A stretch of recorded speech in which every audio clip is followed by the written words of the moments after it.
Olá, prezado aluno. Como combinado, estamos de volta para falar do que hoje? Crimes contra a administração pública. Quando a gente fala de crimes praticados contra a administração pública, a gente tem de estabelecer uma distinção, porque esse último título do nosso código, na parte especial, ele dispõe a respeito de várias situações em que o crime é praticado tendo a administração pública como vítima.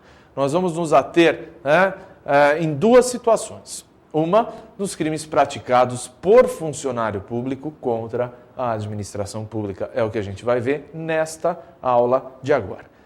E para a próxima aula, nós vamos deixar reservado, então, os crimes praticados por particular contra a administração pública. São essas duas facetas que a gente vai ver quando a gente tem a administração pública como vítima. No último título, chegando ao final, então, do nosso estudo da parte especial. Nessa primeira parte, então, a gente vai discutir crimes cometidos por funcionário público contra a administração pública. E convém, então, a gente entender, ainda que genericamente, o que o nosso código trata por funcionário público. O nosso Código Penal ele dá uma ideia mais ampla possível a respeito de funcionário público. Ele diz que é aquele que ocupa cargo, emprego ou função pública, ainda que transitoriamente e ainda que sem remuneração.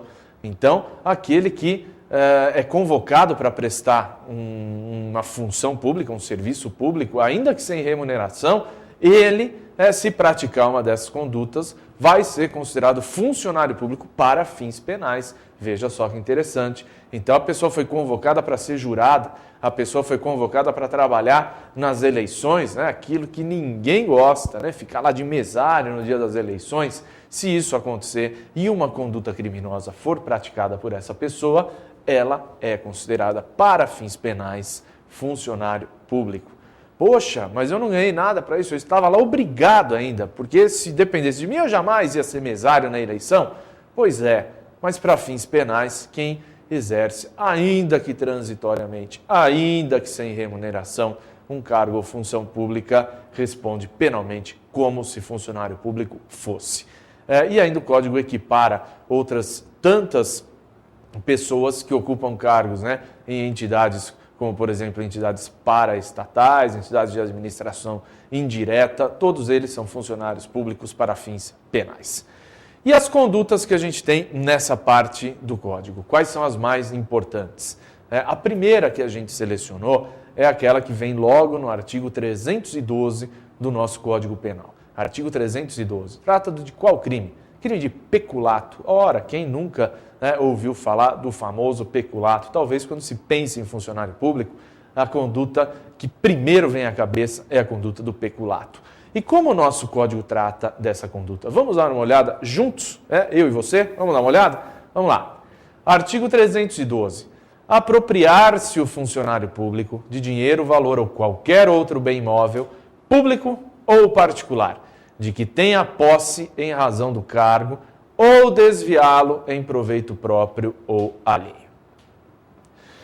Pela leitura do 312, o que a gente consegue perceber? A gente consegue já identificar duas formas de conduta. O funcionário público, ou ele se apropria de um bem, de um valor, de uma coisa pública, ou ele desvia em proveito próprio ou alheio. Daí, então, que a doutrina já denomina essas duas condutas com dois nomes diferentes. A doutrina chama essas duas formas de peculato, apropriação, e peculato, desvio. Dá nome para isso. Então, se a gente encontrar lá no exame de ordem alguma pergunta a respeito de peculato, apropriação, a gente já sabe. O funcionário público se apropriando de algum bem, algum valor ali descrito no artigo 312. Já por outro lado, se a gente tiver uma pergunta relativa ao peculato desvio, a gente vai poder perceber que é esse tipo de conduta empregado pelo funcionário público. O crime de peculato, então, ele não deixa de ser uma espécie de crime patrimonial, porque ele lida com a coisa pública, com o bem público. E se o funcionário desvia ou se apropria desse tipo de coisa, então o que acontece? Ele vai ser punido. Na conduta apropriação, a gente pode imaginar e pode dizer isso como se fosse uma verdadeira apropriação indébita praticada pelo funcionário público. É uma verdadeira apropriação indébita. E com o desvio não deixa de ter essa ideia também. Ele desvia em seu proveito ou em proveito de terceira pessoa algo que não lhe pertence, mas pertence à administração. Né? É essa conduta que a gente tem descrita, então, no crime de peculato. Como a gente também pôde observar nessa conduta, o bem não precisa ser propriamente da administração. Veja só, que coisa interessante. Pode ser um bem particular, mas que esteja ali sob o domínio da administração. Como, por exemplo, um bem que esteja depositado junto à administração, um automóvel apreendido num pátio, qualquer coisa que o valha. É isso que a gente vai entender ainda como possível em relação ao crime de peculato. Vamos falar do bem jurídico tutelado, como a gente tem feito em algumas condutas criminosas. O que se tutela aqui?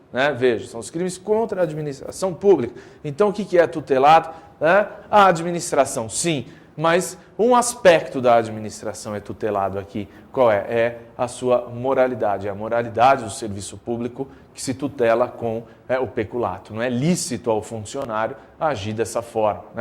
Há quem diga que também é o patrimônio público tutelado, e tem razão nessa afirmação. Então é a administração pública no sentido aí da moralidade do serviço público e do próprio patrimônio público. Sujeito ativo ou funcionário público, é claro. Alguém que não seja pode praticar em conjunto com ele? Pode, mas o sujeito ativo, que a gente vai entender, é um crime próprio, é um crime praticado pelo funcionário público.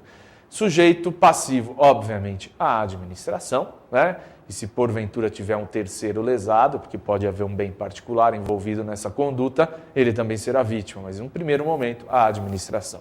E nessa primeira conduta, nessa conduta do caput que a gente pôde observar, quando que vai ocorrer a consumação desse delito? Vai ocorrer quando acontecer a apropriação ou desvio desse bem que a gente se refere. Ok? No parágrafo 1º do artigo 312, a gente vai ter uma conduta um pouco diversa. No parágrafo 1º, a gente vai encontrar a seguinte descrição. Parágrafo 1º do 312. Aplica-se a mesma pena que a gente viu que é de 2 a 12 anos e multa, se o funcionário público, embora não tendo a posse do dinheiro, valor ou bem, o subtrai ou concorre para que seja subtraído em proveito próprio ou alheio, valendo-se de facilidade que lhe proporciona a qualidade de funcionário. Opa! Prezado aluno, nós estamos diante de uma conduta diversa. O funcionário aqui, ele não está na posse de algo e se apropria ou desvia esse algo. Aqui ele não tem a posse, mas ele subtrai ou ele ajuda, ou ele concorre para alguém subtrair. Sabe que nome a doutrina dá a esse tipo de conduta, a do parágrafo 1º? Peculato furto.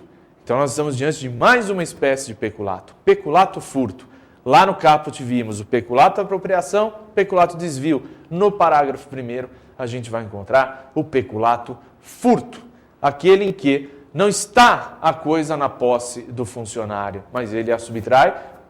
Mesmo assim, mas então não é um simples furto? Não, porque ele só faz isso em razão do seu cargo. Ele só tem acesso a esse bem em razão do seu cargo. Então, lá na repartição pública, só determinados funcionários podem entrar junto a um lugar da Receita que tem um cofre.